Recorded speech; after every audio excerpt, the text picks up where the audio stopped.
everybody, my name is Alex, and welcome back to Dead by Daylight. This is the third episode of me commentating on the skills, perks, and tactics that I use to win a game. If you're enjoying the content, be sure to leave a like and subscribe for more. In today's game, I'm playing as the killer. The killer's objective is to kill all survivors. That's literally it. Now, there technically isn't a rule about what's considered a win for either side in this game, but I personally go by the rule that if more than 2 survivors escape, the killer loses. If 2 survivors escape, it's a draw, because 2 survivors would have had to die, so it's, 2 and 2. And if 1 or 0 survivors escape, then the killer wins, like majority. For this trial, I chose the Xenomorph, probably my favorite of all of the killers in this game. The Xenomorph has 2 modes, standing and crawling. When standing, the Xenomorph is basically just a regular killer with no special abilities. Over time, the ability bar will fill up. When it's full, the Xenomorph goes into crawler mode. While in crawler mode, the Xenomorph crawls on all 4s and can use its long tail to hit survivors from further away, which also allows you to hit through windows and over pallets, which is super powerful.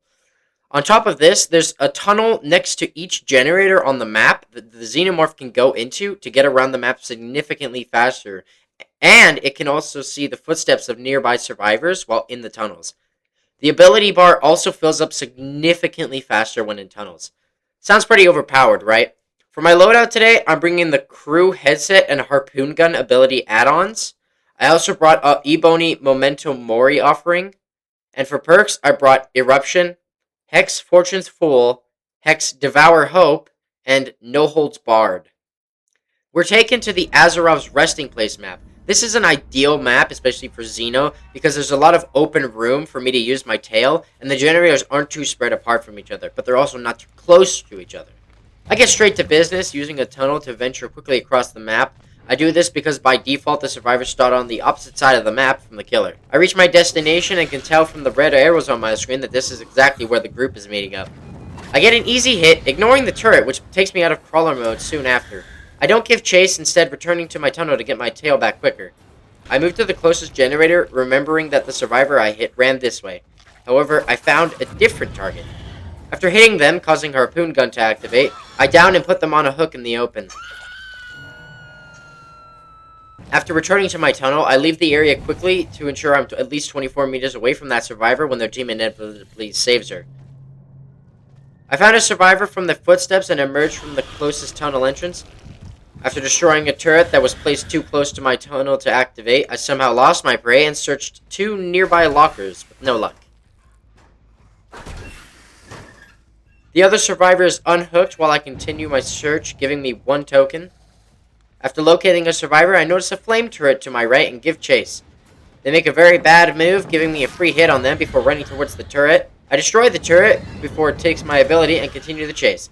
After playing Ring Around the Rosie for a little bit, I double back and somehow miss the survivor as they vault the window, thinking I was still behind them. I miss again before finally downing them as they try to run back into shack. After hooking them and tunneling away, I find another survivor as they pop a gen literally right in front of me. I begin chasing before I run into another flame turret, taking me again out of crawler mode. Instead of continuing the chase, I back off and head back into my tunnel to regain my ability, right as the hook survivor is saved, giving me a 2nd token. After heading over to a generator blocked by my perk, I find another survivor and once again ensue chase.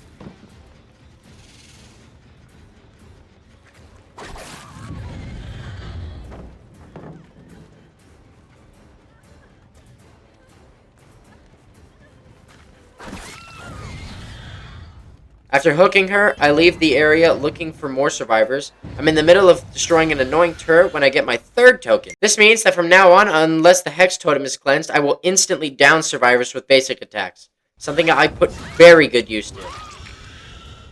After outplaying another survivor, and with 5 tokens, which doesn't actually matter because they're already on death hook, I Mori them.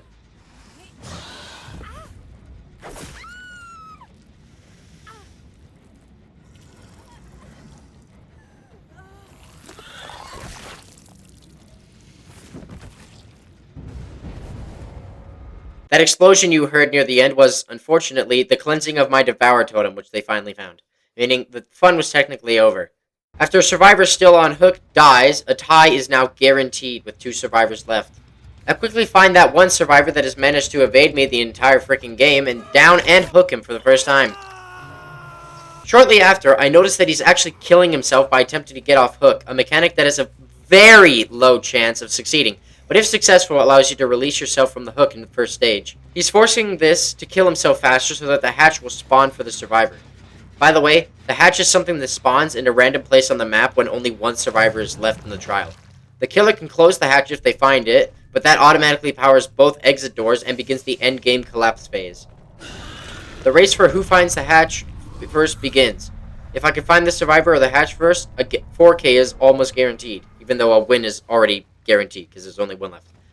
Unfortunately, after searching for a bit, the only survivor left managed to find it and escaped. Regardless, this is still a win.